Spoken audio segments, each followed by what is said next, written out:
Ici Stéphane Lévesque, bienvenue à Information QC, une émission qui concerne aujourd'hui la Commission des droits de la personne et de la jeunesse. On s'intéresse à nouveau au sujet et entre autres, on va parler de discrimination en matière d'emploi en regardant les vidéos qui suivent.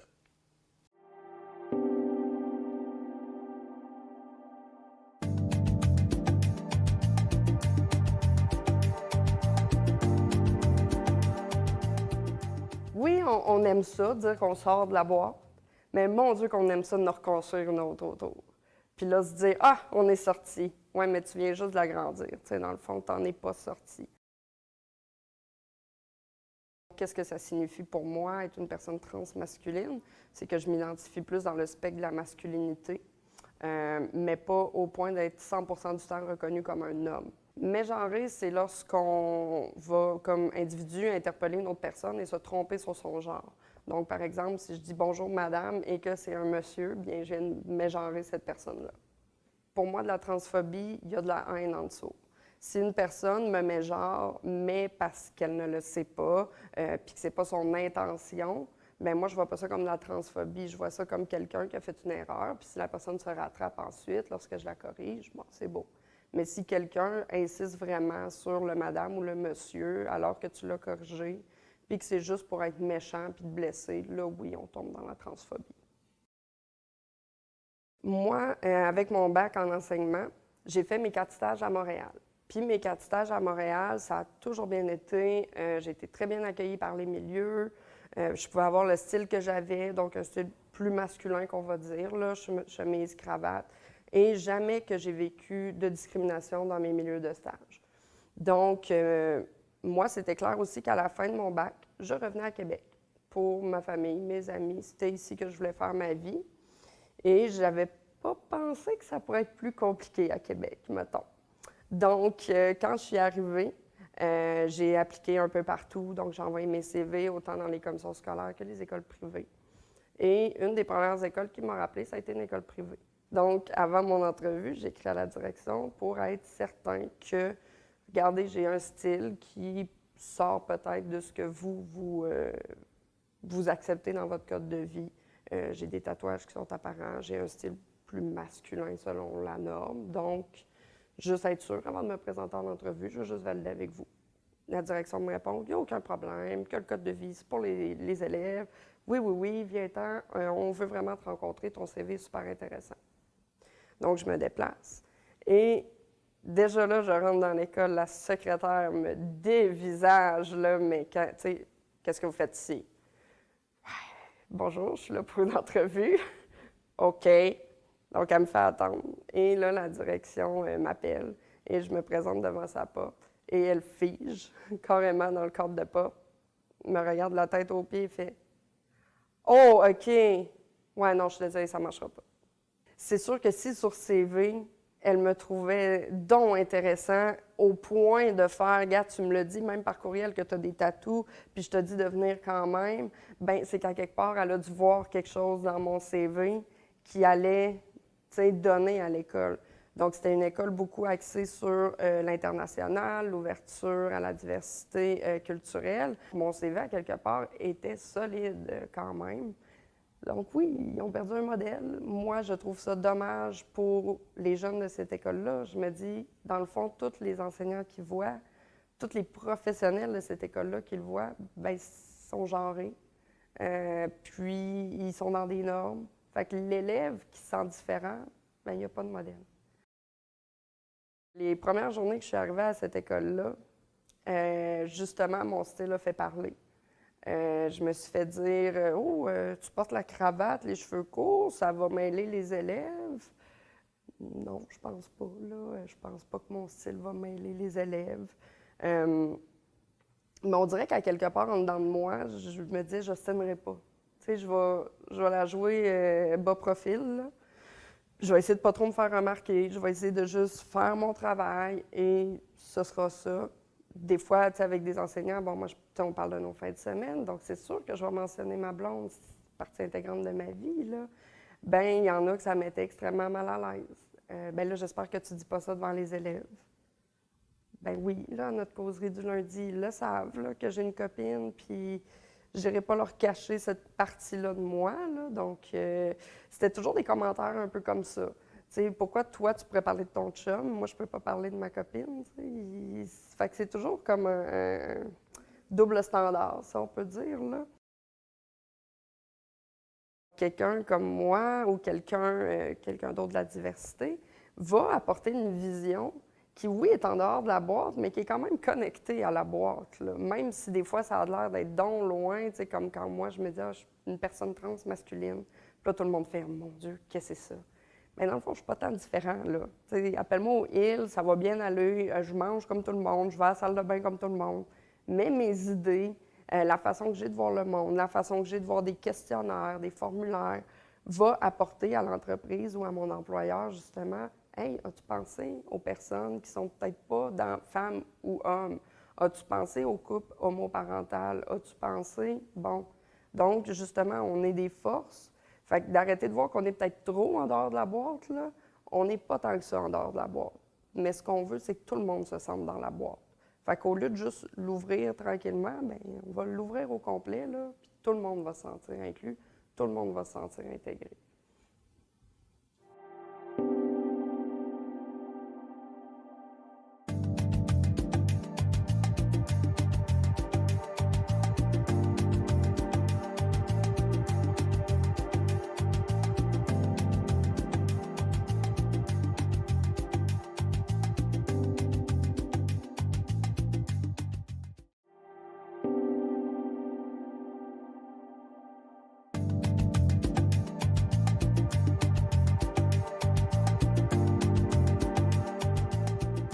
Je suis arrivée au Québec, j'avais 4 ans. Ça fait quand même beaucoup longtemps, donc l'adoption, c'était pas nécessairement quelque chose de répandu. Puis c'est ça. Moi, quand j'étais plus jeune, j'étais la seule petite fille noire à la garderie. Il n'y en avait pas d'autres. Quand je suis arrivée au secondaire, j'étais la seule fille noire aussi au secondaire. En fait, j'ai pris une photo d'autobus parce que c'est la première fois de ma vie que j'ai été victime de racisme, si on peut dire. J'avais 13 ans, je débutais le secondaire. Puis une journée, quand on revenait sur le chemin du retour, je parlais fort avec mes amis, puis la chauffeuse d'autobus a mentionné cette petite fille-là, il faudrait la peinturer en blanc pour qu'elle parle moins fort. J'avais jamais vécu le racisme avant ça, donc j'ai pas trop saisi sur le coup ce que ça voulait dire. Puis c'est en sortant de l'autobus qu'une amie me dit « Tu devrais en parler à tes parents, puis si tu as besoin de quelqu'un pour corroborer cette version, je vais être là. » Donc, quand je suis arrivée à la maison, mon père était absent. Je l'ai appelé au bureau, puis je lui ai expliqué la situation. Puis il m'a mentionné « Laisse-moi 10 minutes réfléchir, puis je te reviens avec ça. » Donc, finalement, mon père est arrivé du bureau plus tôt cette journée-là, puis il m'a demandé d'y expliquer la version des faits. Puis mon père, à la fin de la soirée, m'a fait venir dans le salon. On s'est assis ensemble, puis il m'a expliqué qu'un comportement comme ça, c'était inacceptable. Puis il a pris la peine de m'expliquer c'était quoi du racisme. Puis qu'il avait l'intention d'écrire une lettre à la compagnie d'autobus pour que cet incident-là ne reste pas sans aucune suite. On a eu une discussion sur le racisme, que des comportements comme ça, c'était inacceptable de la part d'autres enfants, mais surtout d'adultes comme ça en situation d'autorité aussi, là. Puis, donc, c'est ça. Mon père a enclenché des procédures. Puis, le lendemain, je suis revenue de l'école. Puis, je me suis réassise avec mon père. Puis là, mon père me dit que la chauffeuse d'autobus était suspendue, avait été renvoyée. Puis, que si un autre incident comme ça se produisait, là, je devais lui mentionner parce que c'était vraiment inacceptable, tu sais. Puis à ce moment-là, j'ai comme eu une discussion avec mes parents aussi. Parce qu'en fait, moi, j'avais jamais vécu ça, du racisme avant. Là. Oui, je suis noire, mes parents sont blancs. Mais on n'a jamais vu de différence sauf quand on se prenait par la main, tu sais. Puis j'ai jamais eu à faire des commentaires comme ça. Donc, c'est vraiment ce moment-là qui m'a expliqué l'importance, tu sais, de ne pas accepter ce genre de commentaires-là. Puis que j'étais égale à tout le monde, là, puis que ça passait pas quelque chose comme ça, là. Après cet événement-là, secondaire 2, 3 puis 4, tout ça, là, j'ai vraiment senti une différence de la part des autres personnes. Tu sais, parfois, j'ai eu des commentaires d'étudiants, tout ça. Donc, c'est vraiment durant mon secondaire que là, j'ai compris qu'il y avait des différences puis que j'allais devoir vivre avec ces différences-là. Là. Quand je cherchais des emplois, parfois, j'ai eu une expérience un peu spéciale. Je suis allée passer une entrevue. Puis le monsieur m'a demandé est-ce que vous avez déjà eu des problèmes avec votre couleur? Puis là, je me suis dit pardon. C'était la première fois que je me faisais poser cette question-là. Je disais vous voulez dire quoi? Il me dit, ben les clients, est-ce qu'ils trouvent ça difficile parce que vous êtes une personne de couleur? Puis là, j'ai bloqué. Je me suis dit, OK, est-ce que je suis vraiment en train de me faire poser cette question-là? T'sais, moi, j'ai trouvé ça très ordinaire. Là, donc, je suis partie après 5 minutes. Je lui ai dit, écoutez, cet emploi-là ne me conviendra pas, c'est certain.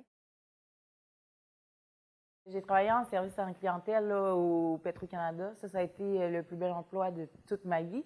Puis, je travaillais dans un coin où c'était beaucoup industriel, tu sais, puis on s'entend qu'il y a des personnes d'ethnies différentes, il n'y en a pas beaucoup dans ce coin-là, tu sais, puis parfois, il y en a qui me passaient des commentaires, tout ça, puis au lieu de réagir, tu sais, je parlais avec eux, je leur posais des questions, puis souvent, on arrivait à la conclusion, c'est qu'il avait croisé quelqu'un d'une ethnie différente, puis là, il avait mis tout le monde dans le même bateau, tu sais. Puis je comprends aussi le principe que parfois, tu sais, c'est le point noir, sa feuille blanche que tu vois tout de suite, donc, puis moi aussi, là, si je goûte à quelque chose, j'aime pas ça, ça se peut que le reste de ma vie, j'aime pas ça, tu sais.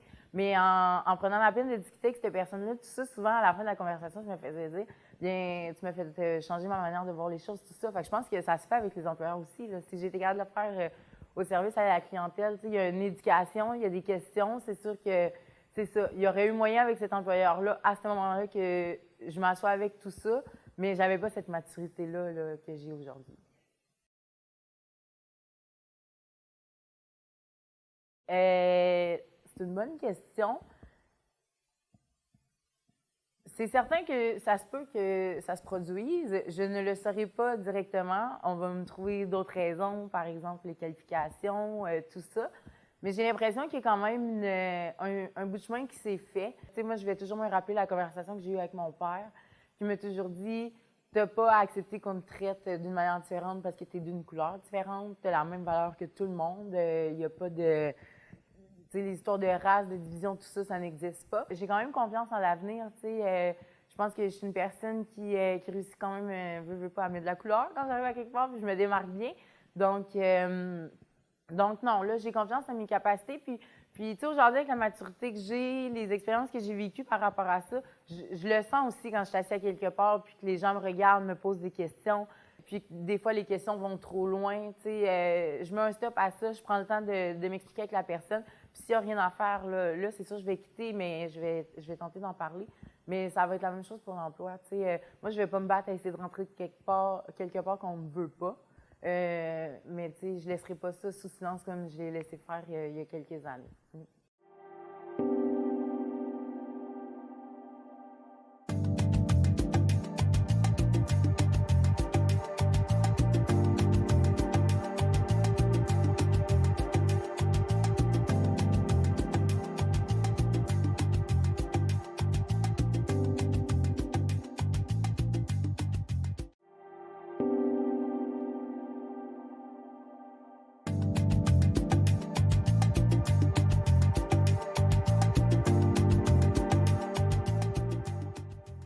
J'ai pas eu un parcours difficile. Mes parents, des très bons parents, bien aimants. Mais je me suis retrouvé à tomber dans la consommation. À ce moment-là, en adolescence, vers peut-être 13-14 ans, je commençais à consommer. Ça m'a amené des difficultés au niveau familial. Puis j'ai eu des problèmes, à 18 ans, j'ai eu des problèmes avec la justice. À ce moment-là, je devais avoir 18 ans, je suis dans la rue. 19 ans, on me propose d'aller travailler dans un junk house qu'il y avait ici à Québec pour pouvoir me faire un peu d'argent. Fait que je commence à travailler pour le milieu criminel, puis l'appât du gain là, est quand même intéressant. Fait que la police me met en état d'arrestation, me ramasse en prison. En prison, on m'offre d'aller dans une thérapie. On me dit tu as un problème de consommation? Je dis non, je consomme socialement. Mais ce que je consommais, ça ne se consomme pas nécessairement socialement, ou bien j'étais asocial quand j'étais sur cette consommation-là.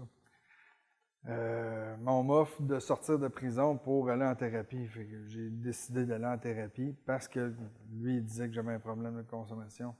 Il avait raison, mais tu sais, je n'étais pas encore prêt. En sortant de là, j'ai fait des réunions dans les fraternités. Puis j'avais adhéré à ce programme-là. C'était pas pire. Puis le monde avait de l'air à être bien. Mais j'ai eu une embûche, puis je suis retourné consommer. J'ai passé 7 ans dans une rechute. Puis, au travers de cette rechute-là, ça a été des mauvaises décisions par-dessus mauvaises décisions. Fait que je me suis ramassé en prison à plusieurs reprises. J'ai décidé de me reprendre en main en 2004-2005. Je suis retourné aux études pendant que j'étais en prison. J'avais choisi un domaine. Je voulais être dessinateur en bâtiment. Je voulais vraiment changer de milieu. J'étais écœuré du milieu criminel. Puis, fait que je me suis inscrit dans ce cours-là, mais je n'avais pas arrêté de consommer encore. Puis, c'est toutes les dernières chances que l'école m'avait données. Je suis rentré là en consommation. J'arrivais souvent sous effet. Puis, je rentrais tout le temps en retard sur mon horaire personnel. C'est pas vrai que moi, ça commence à 8 heures. Moi, ça va commencer mais que j'arrive. Ça commencera à 11 heures si j'arrive à 11 heures. Puis, c'est moi qui paye ici. Je n'avais pas compris.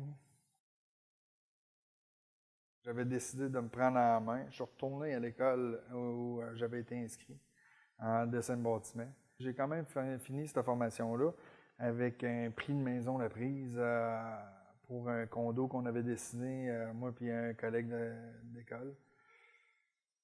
J'avais déjà quelque chose qui disait, je suis bon dans ce que je fais. T'sais.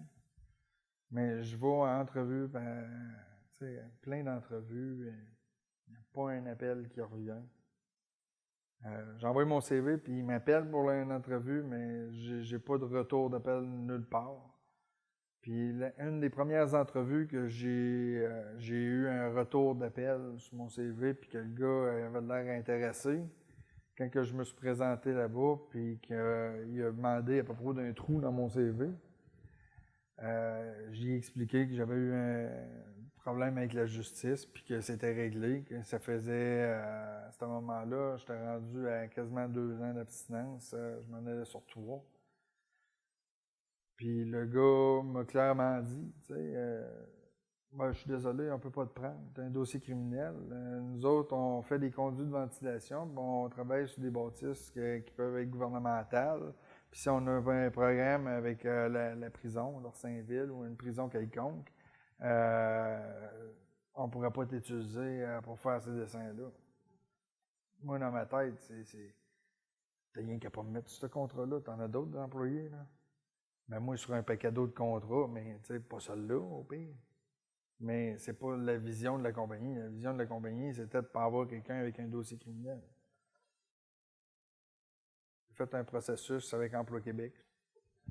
Fait que le gars d'Emploi Québec m'a dit après avoir consulté ton dossier, on va te payer un autre cours. Fait que j'ai suivi un orienteur.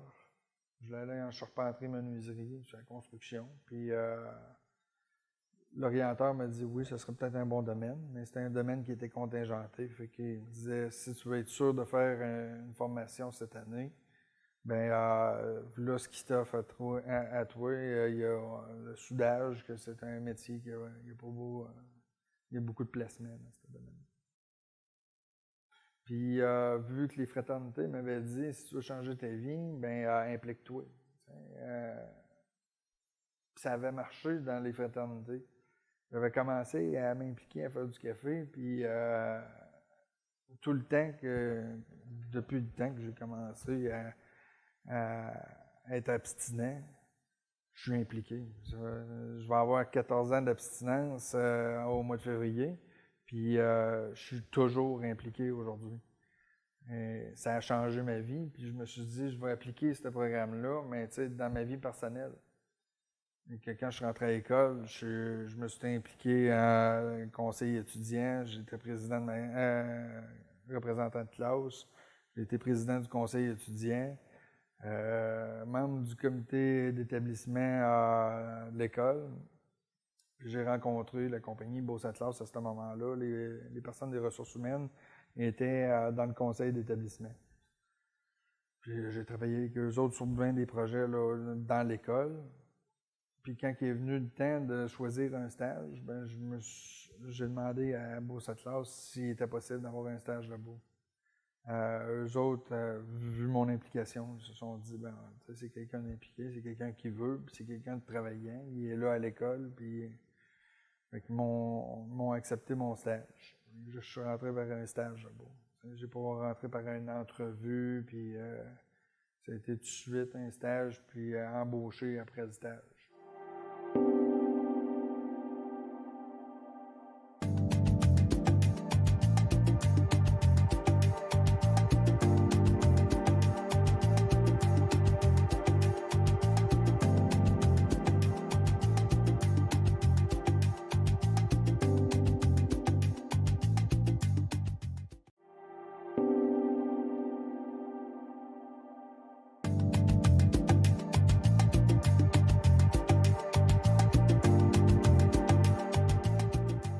Je m'appelle Cathy Wang, je suis conseillère de ville dans le district Peter McGill dans l'arrondissement Ville-Marie et je suis présidente du conseil municipal de la ville de Montréal. Lorsque j'ai été nommée comme présidente du conseil municipal, j'ai été moi aussi choquée d'apprendre que c'était la première fois qu'une femme était nommée au conseil municipal de la ville de Montréal. C'est vrai que le travail est encore très grand à faire pour que la parité soit atteinte. En politique, un homme qui a des enfants et une femme qui a des enfants, c'est deux mondes complètement différents. Et on espère qu'un jour, on va arriver à un moment où cette différence va être moins grande et où les hommes vont autant se sentir portés par cette volonté-là de prendre soin de l'enfant que la femme. Et je pense qu'on arrive vers là. Moi, je suis très optimiste par rapport à cette question-là. Je vous dirais, pour une femme d'être en politique, c'est encore difficile à concilier. Mais on le voit souvent, je veux dire, un homme qui rentre en politique, on voit souvent des femmes qui choisissent de ralentir sa carrière, de rester à la maison pour prendre soin des enfants, même de devenir la femme du premier ministre, la femme du député. Par contre, on ne peut pas dire que c'est le cas dans le sens inverse. C'est pas tous les hommes qui ont envie d'être le mari de, ou le chum de. Les hommes, eux, continuent à avoir une carrière. Et donc, autant qu'il y a beaucoup d'hommes qui peuvent rentrer à la maison et avoir le souper prêt et les enfants couchés, ce n'est pas le cas nécessairement pour les femmes.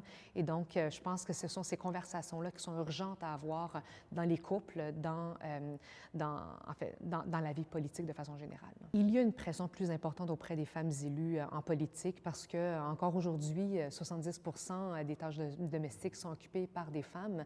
Et on sait que lorsqu'une femme rentre en politique, bien rapidement, il y a la question de la famille qui se pose, surtout lorsque ce sont des jeunes femmes, lorsque ce sont des femmes en fin vingtaine, début trentaine.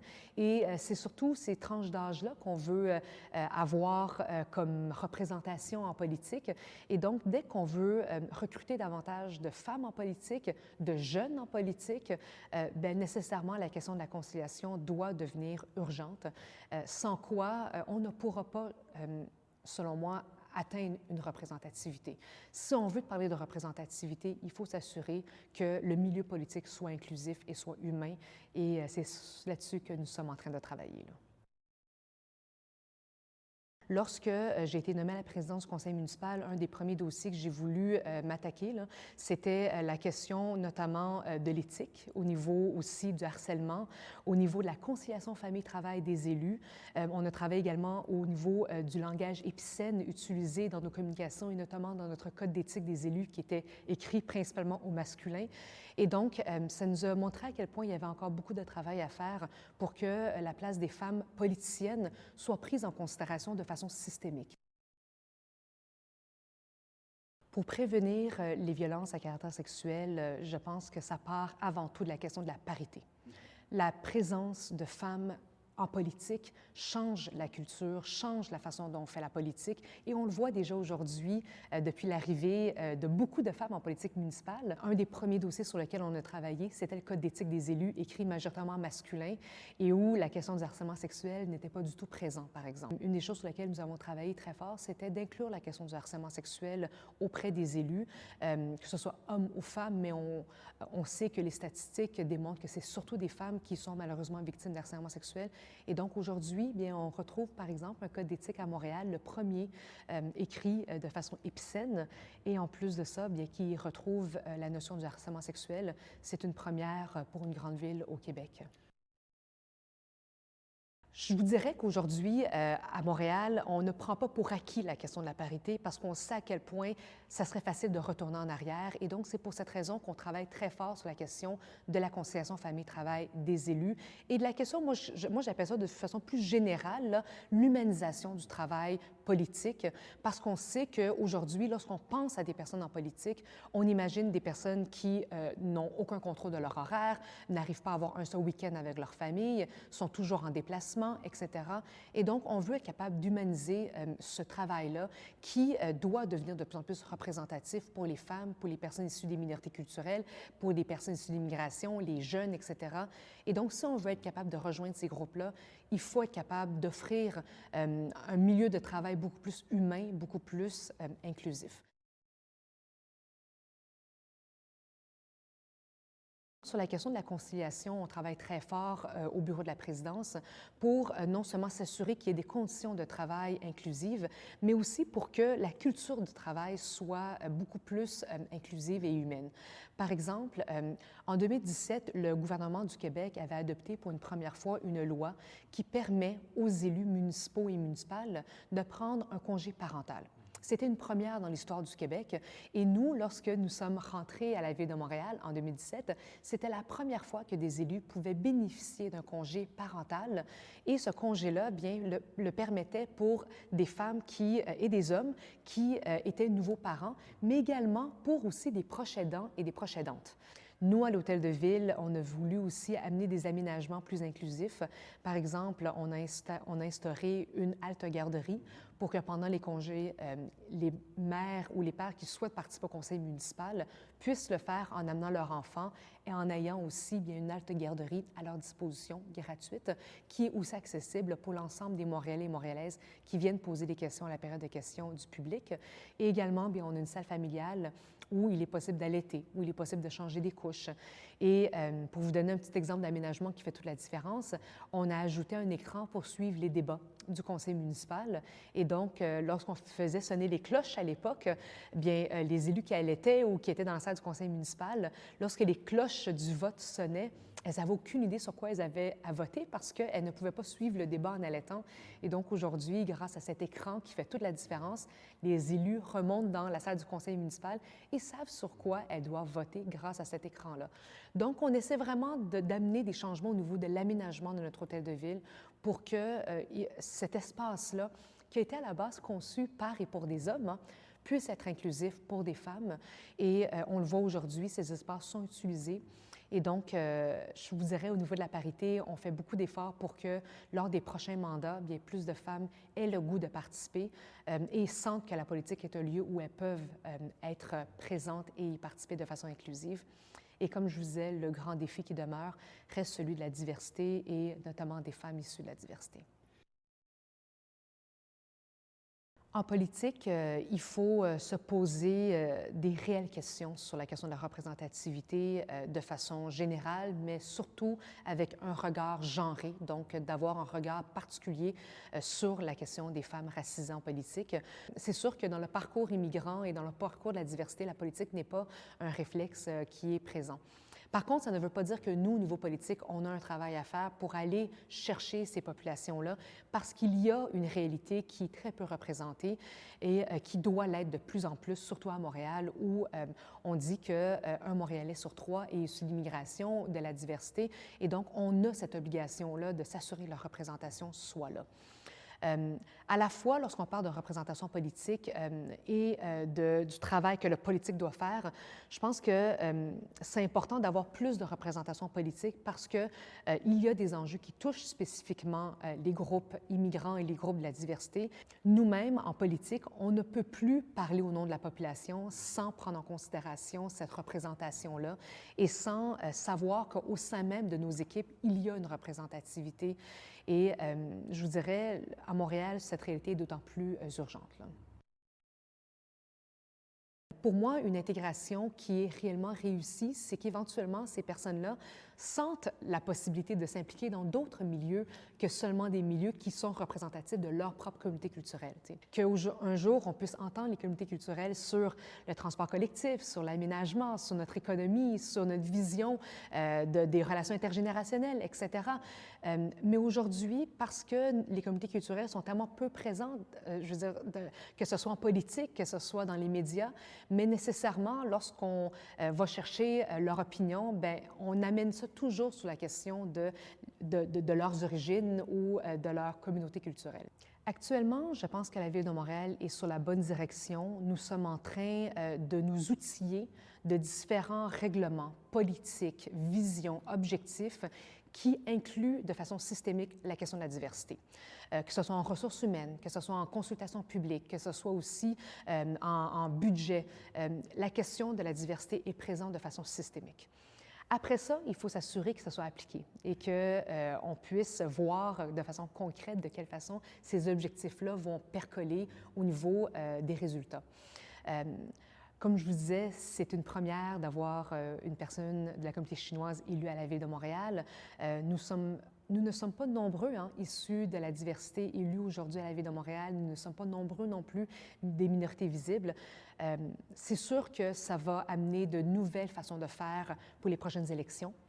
J'espère qu'on va avoir le courage aussi de revoir nos façons de faire dans le recrutement des candidats, dans la mobilisation aussi des candidats et dans nos façons de choisir nos stratégies en campagne électorale, parce que là aussi, il y a un travail à faire. Et donc, je nous souhaite d'avoir ce courage-là. Mais oui, on est sur la bonne direction. Il y a des jalons qui sont posés, mais il ne faut pas se baisser les bras et il ne faut pas considérer que le travail est fait. Au contraire, le travail commence et je vous dirais, le plus dur est à venir, ce qui veut dire qu'il faut s'assurer que toutes ces décisions-là, toutes ces visions-là s'appliquent et se concrétisent.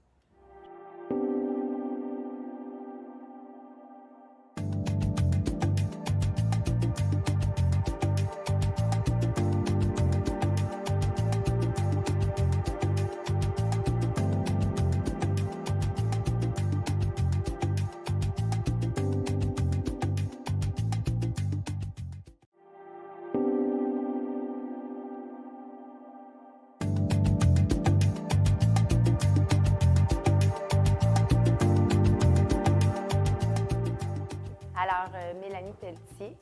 Moi, je suis éducatrice en centre de la petite enfance, mais présentement, je suis vice-présidente de convention collective pour mon syndicat régional. Donc, mon occupation à temps complet, c'est vraiment VP à la convention collective. J'ai rencontré le père de mes enfants assez rapidement quand j'étais jeune, très passionné, très intense. Et moi, ce que je voulais, c'était vraiment d'être mère, là. C'était vraiment ma priorité, dans le fond. Mais malgré tout, mère, c'est pas vraiment une carrière. Alors, il fallait que je trouve d'autres choses. Et puis, ça a été quand même facile, évident. J'ai décidé d'être éducatrice en CPE. Ça venait toucher mes valeurs beaucoup par rapport à la famille, les enfants, les valeurs humaines. C'est vraiment un emploi où est-ce que tu es en relation directement. Des enfants, c'est tellement spontané. Donc, moi, de dire qu'on est des gardiennes, c'est certain que ça, quelque chose qui vient vraiment me chercher. Puis je pense que c'est un préjugé comme si on surveille les enfants, mais c'est un métier qui est beaucoup plus profond que ça et qui apporte vraiment beaucoup plus à ces êtres-là, qui c'est les futurs adultes. Là. À un moment donné, j'ai eu plus de temps pour moi et en même temps, je me suis impliquée auprès de mon syndicat, mais très localement. Et puis là, je me suis rendu compte, même auprès de mes collègues, que j'avais des capacités d'être rassembleuse, puis que j'étais capable d'argumenter. Ça, je dirais que tout le monde le savait, là, toujours. Même ma mère pourrait le dire, même enfant. Mais que j'avais la capacité quand même aussi à analyser. Puis là, je me suis rendu compte d'un autre domaine que j'avais ces capacités-là, que je ne développais pas nécessairement dans ma vie de famille ou que c'était plus caché, que c'était moins vu. Fait qu'il y a eu ce moment-là, le fait que je m'implique. Il y a eu aussi ma séparation. Et puis, j'ai découvert que j'ai fait des choix. Et finalement, j'ai décidé de me séparer dans tout ce que ça implique. C'est sûr qu'au niveau financier, ça a été vraiment difficile au niveau financier d'essayer de m'en virer de bord là-dedans. C'est sûr que si c'était juste moi, ben oui, je me coupe des luxes, mais là, c'était mes enfants. Fait que là, moi, il a fallu que je me trouve un loyer, mais là, avec le revenu que j'ai, vraiment pas évident. Fait que déjà, mes enfants vont passer d'une maison, chacun leur chambre et tout ce que ça implique, à un appartement, 2 par chambre. Pas du tout la même vie pour eux. Et puis, les obstacles que j'ai eus, je me suis dit, bon, j'ai pas vraiment tant de choix. Je pourrais même pas racheter une maison. Je pourrais, tu sais, je veux dire, j'ai essayé là, d'aller à Caisse. Tu sais, j'ai fait plein de démarches. Malheureusement, je veux dire, c'était impossible pour moi. Fait que j'ai cherché, fait que j'ai trouvé une coopérative pour les femmes monoparentales avec faible revenu, tu sais, pour aider, dans le fond. Fait que ça, j'ai été vraiment chanceuse. La contrainte que j'ai, c'est que le père de mes enfants, mon ex-conjoint, a un horaire très variable. Fait que moi, en fait, oui, on est en garde partagée, mais tout est en fonction de son travail. Il faut que je sois capable de trouver des solutions, ça, c'est certain. Ça ne peut pas être simple comme je vais travailler, je veux m'investir dans mon syndicat, c'est les soirs, c'est les fins de semaine, puis garde, je m'en vais là. C'est sûr que c'est impossible. Malgré le fait que pour le père de mes enfants, lui, son travail, les soirs, les fins de semaine, toute la garde est adaptée. Fait que là, j'ai cette problématique-là à soumettre. Une femme, j'appelle ça la charge émotive, la charge mentale. On l'a davantage. Moi, c'est automatique. Le fait par rapport à ma séparation, puis le fait par rapport à avoir 4 enfants, oui, j'ai senti comme si j'ai décidé d'avoir 4 enfants, donc je ne suis pas disponible, là, moi, à aller plus loin, là. J'ai fait vraiment un choix, puis j'ai investi dans ma famille vraiment beaucoup. J'ai mis du temps, tu sais, j'ai pris beaucoup j'ai pris quand même des 100 ça, je travaillais des fois 3, pour vraiment, là, mettre énormément de temps. Ça, je pense qu'on dirait que c'est comme s'il me manque il manque un bout, là, dans ma vie, un bout dans mon CV. Il manque un bout. Fait que oui, j'ai l'impression que je pars à plus bas que les autres. Donc, il faut que je prouve encore plus que je suis capable, que j'ai des capacités, puis que ça m'a amené à foncer, puis ça m'amène dans divers milieux là, au niveau syndical de mon travail. C'est certain que toutes les choses que j'ai vécues, puis le fait d'avoir investi au niveau familial, ça paye. C'est quelque chose, ça, là, mais il faut que je démontre. C'est pas comme si j'avais été étudiée ou j'avais fait telle chose. Il faut que je le démontre vraiment, et ça, pour moi, c'est un obstacle.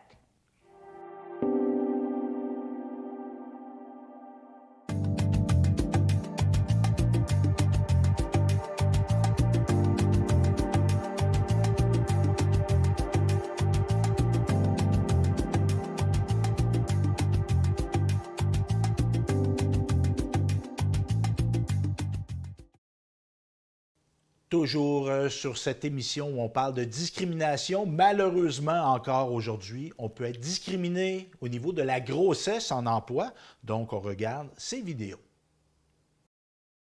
J'ai vécu une situation de discrimination sur la base de la grossesse, mais c'était dans mon processus universitaire. Je devrais prendre une pause. Donc ça, c'était dans les années 2000 pour une question de congé maternité parentale. Et je me souviens bien qu'au niveau du registrariat, on m'avait dit « Mais non, madame, va falloir recommencer votre demande parce que tomber enceinte ou se casser une jambe, pour nous, c'est la même chose. » C'est toujours d'actualité en 2019 de parler de la grossesse comme motif de discrimination en emploi, en embauche, mais aussi dans le maintien des femmes en emploi. Le taux de dépôt de plainte des femmes n'a pas changé depuis 15 ans. Il reste très stable, autant au niveau de la Commission des droits qu'au niveau de la CNSST. Donc pendant le congé maternité parentale, on s'entend que le poste est protégé par la loi sur les normes et généralement on va voir des femmes perdre leur emploi, vivre une situation de restructuration du poste à leur retour de congé maternité parentale. Et à ce moment-là, effectivement, il y a un enjeu de bien étayer ce type de plainte et de vraiment pouvoir faire la démonstration d'une discrimination directe, en définitive, ce qui est plus complexe qu'avant.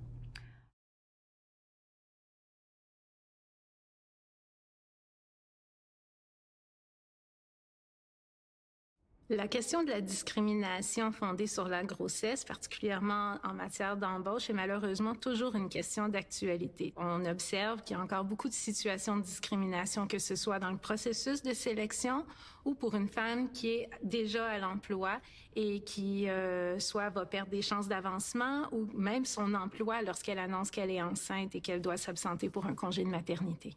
Vous excuserez l'endroit, mais on manque de salles, de professeurs, de tout en fait. Il n'y a aucun problème.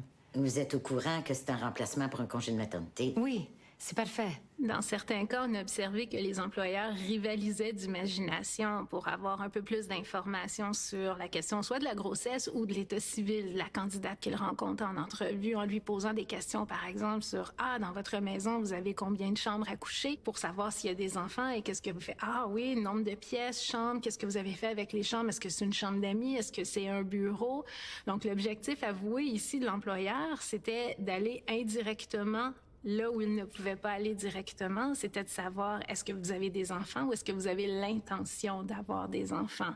Et vous, avez-vous des enfants?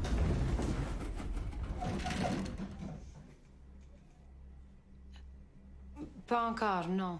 En 1989, là, on parle d'il y a déjà 30 ans, la Cour suprême du Canada, dans un jugement, réaffirmait le droit à l'égalité des femmes enceintes, l'importance de protéger contre la discrimination fondée sur la grossesse, en rappelant que ce sont les femmes qui donnent naissance aux enfants, que ces naissances-là profitent à l'ensemble de la société et qu'en conséquence, les femmes ne devraient pas subir un désavantage économique et social du fait de leur grossesse.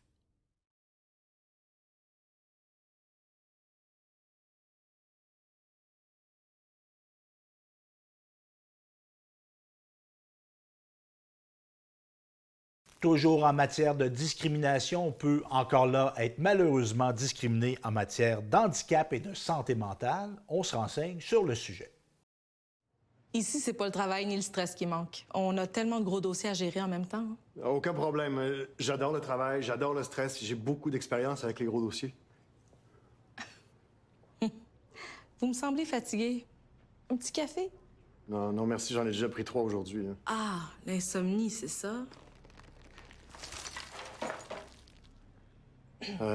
M'est déjà arrivé, mais pas en ce moment. On a tous des petits problèmes de sommeil de nos jours, hein? J'ai quelques questions à vous poser. C'est une simple formalité. Prenez-vous des médicaments ou suivez-vous des traitements?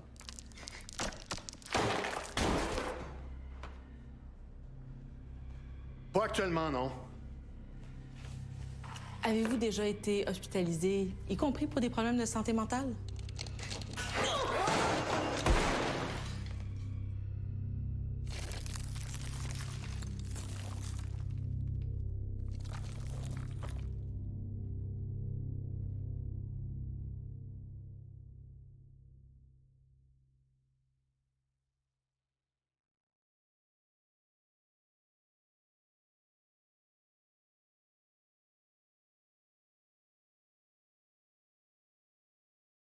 Bien, c'est sûr qu'une des problématiques que les personnes qui ont un diagnostic ou un problème de santé mentale peuvent vivre face au marché du travail, c'est la discrimination à l'embauche.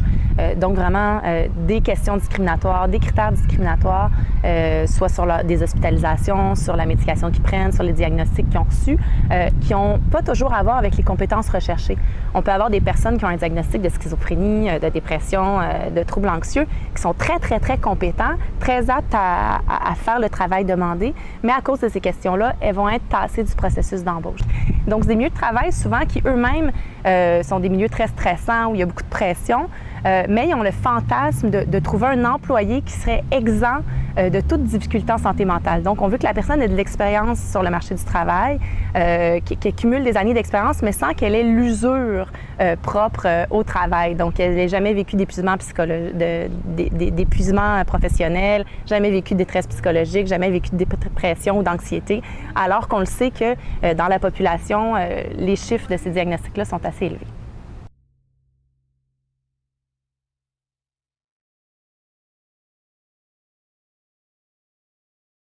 Plusieurs employeurs vont avoir recours à des questionnaires médicaux pré-embauche et vont poser beaucoup de questions sur l'état de santé des candidats avant de les embaucher. Or, que ce soit des questions sur l'état de santé physique ou psychologique, ces questions réfèrent au motif handicap, qui est un des motifs protégés à l'article 10 de la Charte québécoise des droits et libertés de la personne. En conséquence, le seul fait de poser une question sur l'état de santé physique ou psychologique va être considéré à première vue discriminatoire. Ici, c'est pas le travail ni le stress qui manque. On a tellement de gros dossiers à gérer en même temps. J'adore le stress. J'ai beaucoup d'expérience avec les gros dossiers.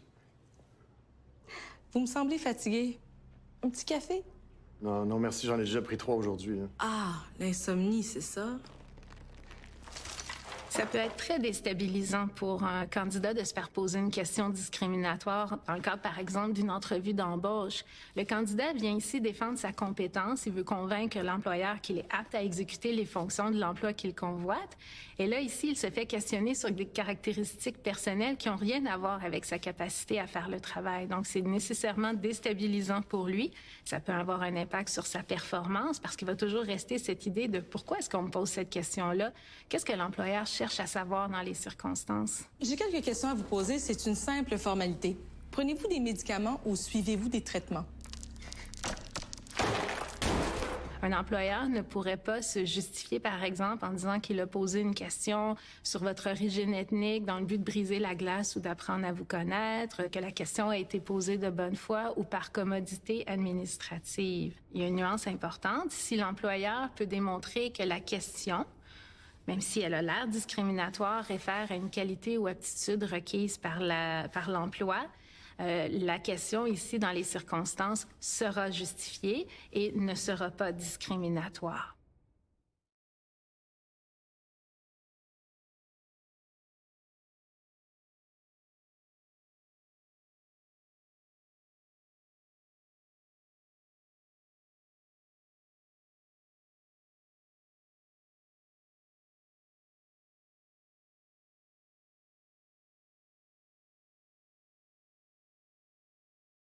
Et pour conclure, on s'intéresse aux antécédents judiciaires et comme quoi ça ne doit pas être un motif de discrimination.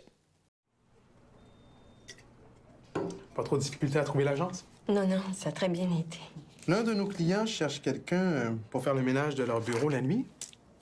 Je pense que vous pourriez faire l'affaire. Si vous permettez, on va passer aux formalités d'usage. Avez-vous des antécédents judiciaires? Mais j'en ai, mais ça fait tellement longtemps. Je suis vraiment désolé, mais ça...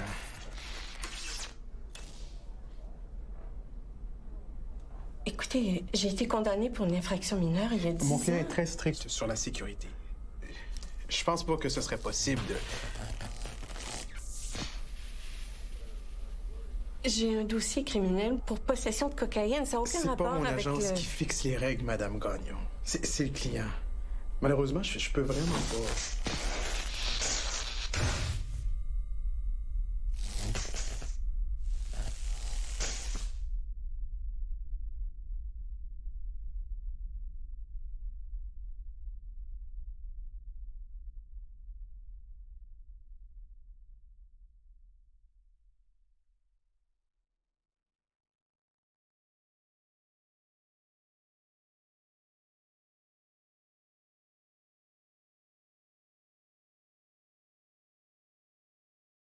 La présence de casier judiciaire est un facteur de refus d'un emploi.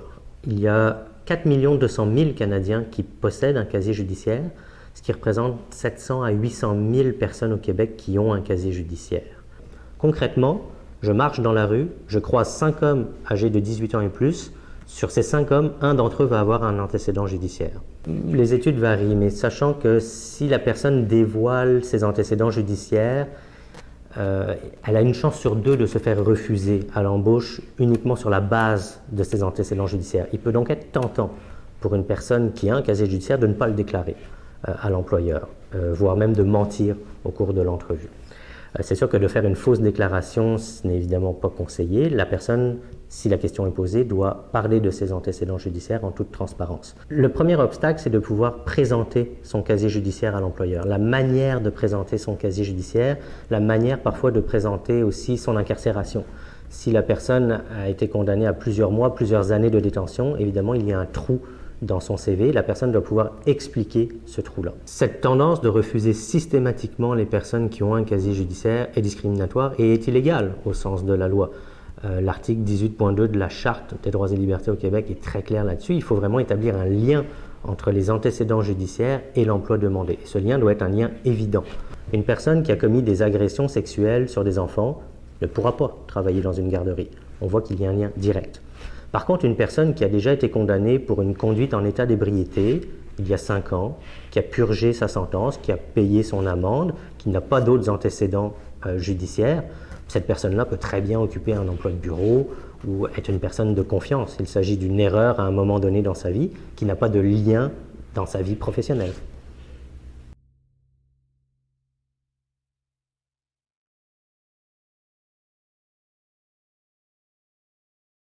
Dans le cadre d'un processus de sélection, un employeur peut questionner un candidat sur ses antécédents judiciaires. Par contre, il ne peut pas refuser de l'embaucher en raison de ses antécédents judiciaires ou autrement le pénaliser en emploi si les antécédents n'ont aucun lien avec l'emploi qu'il convoite ou s'il a obtenu un pardon pour ses antécédents. L'un de nos clients cherche quelqu'un pour faire le ménage de leur bureau la nuit.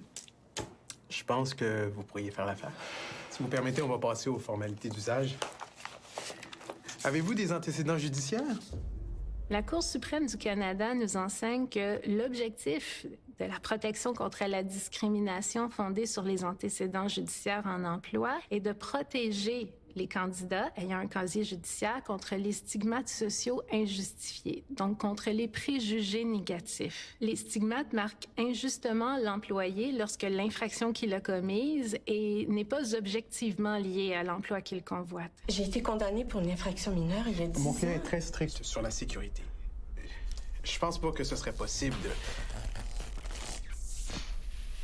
La Charte des droits et libertés prévoit que nul ne peut refuser d'embaucher, congédier ou autrement pénaliser une personne en emploi en raison de ses antécédents judiciaires. Donc, la protection ne se limite pas aux actes posés par l'employeur. Sont visées également toutes les personnes qui peuvent intervenir dans le cadre du processus de sélection ou d'embauche ou dans le cadre de l'emploi. Par exemple, une agence de placement. J'ai un dossier criminel pour possession de cocaïne. Ça n'a aucun rapport avec... C'est pas mon agence qui fixe les règles, Madame Gagnon. C'est le client. Malheureusement, je peux vraiment pas... C'est important de se méfier des employeurs qui, par automatisme, vont exiger des employés qui n'ont pas de dossier ou qui ont un dossier criminel vierge. Donc, généralement, ce type de demande-là est le premier indice d'une situation de discrimination fondée sur les antécédents judiciaires.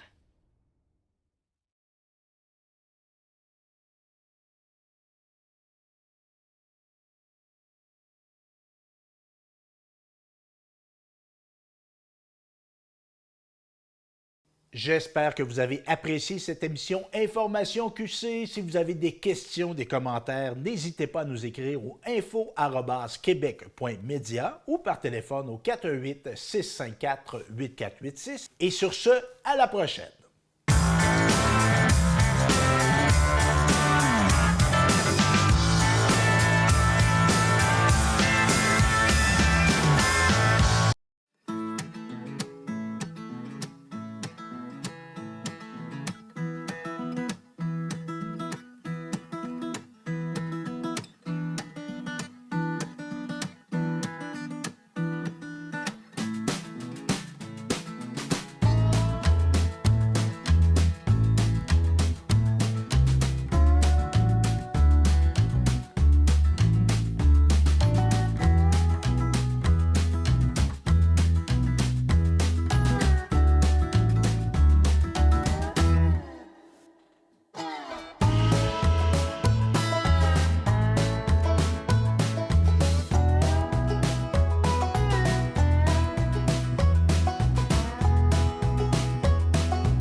Salut tout le monde! Ici Daniel Grenier pour vous parler des télévisions communautaires autonomes. Et si ce médium n'était pas là, voici à quoi ressemblerait mon message.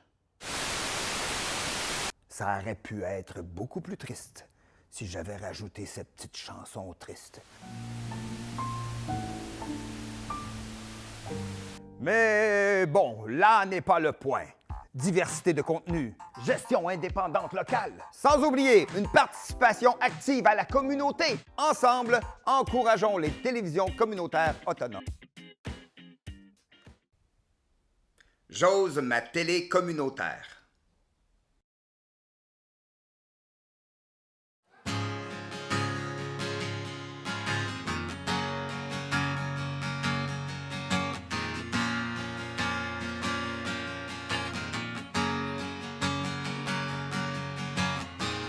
Que mes draps se souviennent de nos matins livides, que le sang de mes veines se fige ou bien se vide, que mes doigts ne retiennent que l'odeur de ta peau, que mon corps t'appartienne bien au-delà des mots. Je t'oublierai, je t'oublierai, je t'oublierai, je t'oublierai, je t'oublierai.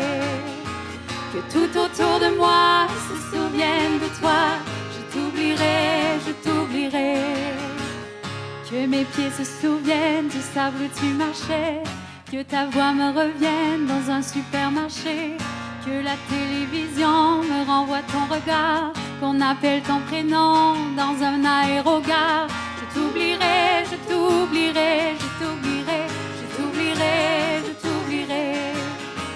Que tout autour de moi se souvienne de toi, je t'oublierai, je t'oublierai. La lune et le soleil se souviendraient de toi. Comment veux-tu que moi, tout à coup, je t'oublie? Même si dans mon sommeil, je te touche, je te vois. Je ne reconnais pas le jour d'avec la nuit.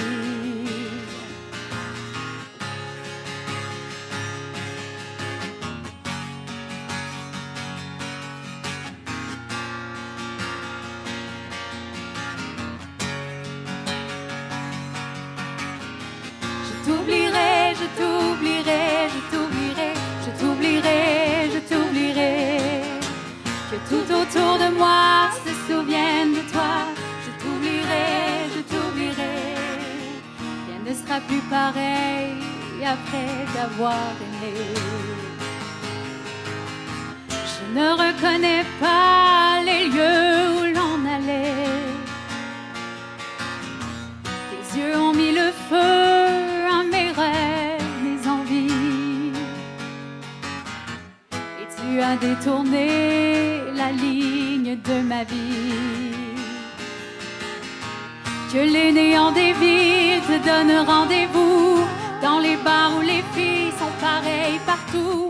Et que les grands murs blancs de mon appartement se referment sur moi comme un cinérama. Je t'oublierai, je t'oublierai, je t'oublierai, je t'oublierai, je t'oublierai.